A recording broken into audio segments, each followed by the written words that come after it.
If you've ever felt like your anxiety never quite made sense, like no matter how much you understood it, something else was getting in the way, there's a good chance you've been looking at only half the picture. Because for a lot of people with social anxiety, there's another condition quietly running underneath it. And once you understand how the two interact, everything about your recovery seems to change. But before we get into that, my name is Blake and I am the creator of SocialAnxietyHaven.com. When I was 19, I was diagnosed with social anxiety, and one of the most confusing parts of living with the illness was this nagging feeling that my anxiety wasn't fully explained by anxiety alone.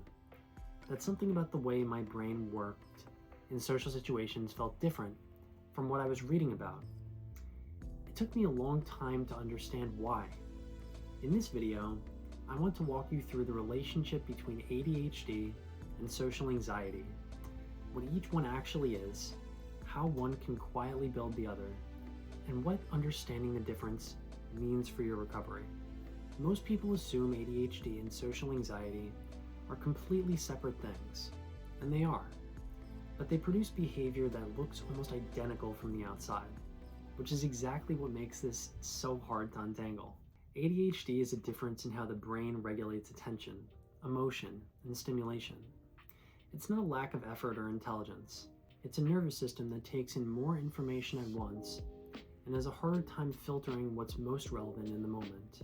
In social situations, this shows up as racing thoughts, missed cues, impulsive responses, or sudden mental blanks that are almost impossible to explain to someone who hasn't experienced them before.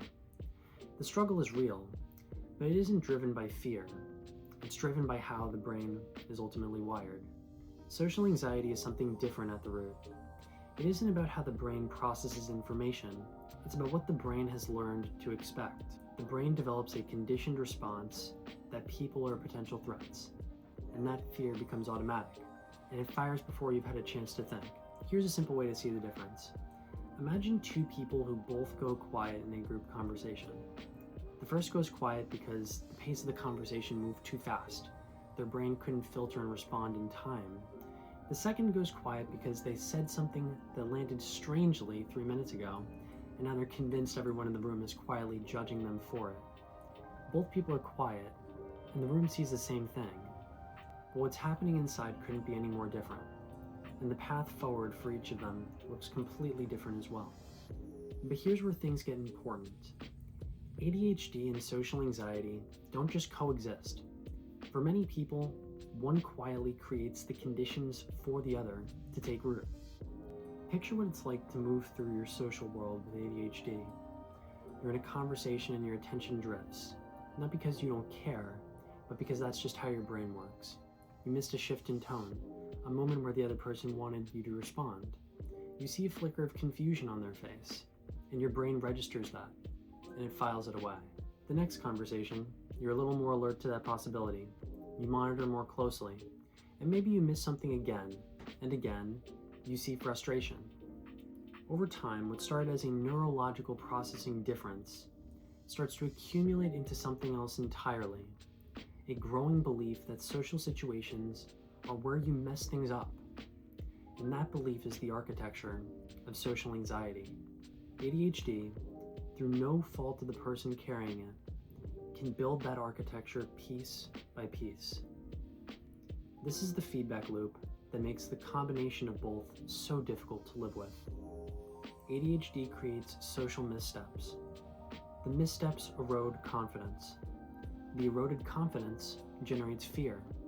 The fear produces hypervigilance, and that hypervigilance makes the ADHD symptoms worse, because a brain that is simultaneously managing attention differences and monitoring itself for social failure has almost no bandwidth left for actual connection. What starts as occasional awkward moments can slowly, invisibly, become a pattern of dread. Recovery here doesn't mean eliminating ADHD or eradicating social anxiety. It means interrupting the feedback loop between them. And the loop runs in one direction: misfire, self-blame, fear, hypervigilance, and then more misfires. The work is learning to interrupt it at each one of those nodes until it starts to lose its momentum. The first place to start is building awareness of your specific triggers. Genuinely noticing which situations consistently leave you more depleted, more self-critical, more afraid. That awareness is the difference between being swept along by the loop and being able to see it from the outside. The second is breaking the cycle of rumination after social interactions end. Replaying every moment of a conversation looking for what went wrong is one of the primary ways the loop feeds itself. Journaling, talking it through someone you trust, or even setting a conscious limit on how long you allow yourself to replay an interaction can start to weaken that habit over time. And for those navigating both conditions specifically, ADHD specific strategies like writing down key points before a conversation, using visual reminders, or keeping a few anchor phrases can reduce the cognitive load that makes social situations so overwhelming.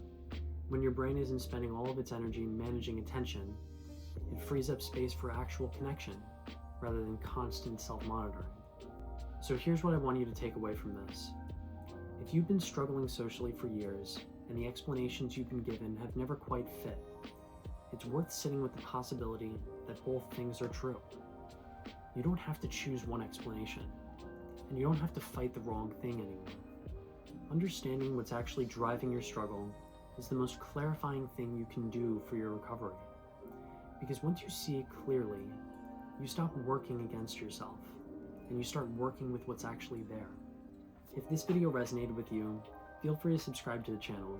I post weekly content on social anxiety recovery and the psychology behind why it feels the way it does. And if you want to go deeper on what we covered today, I made a video called What Social Anxiety Actually Is that I think will reframe everything for you. It gets into where the fear actually comes from at its root, and once you understand that, your whole approach to recovery begins to change. That video is linked right below. Thanks everyone, and I'll see you all next time.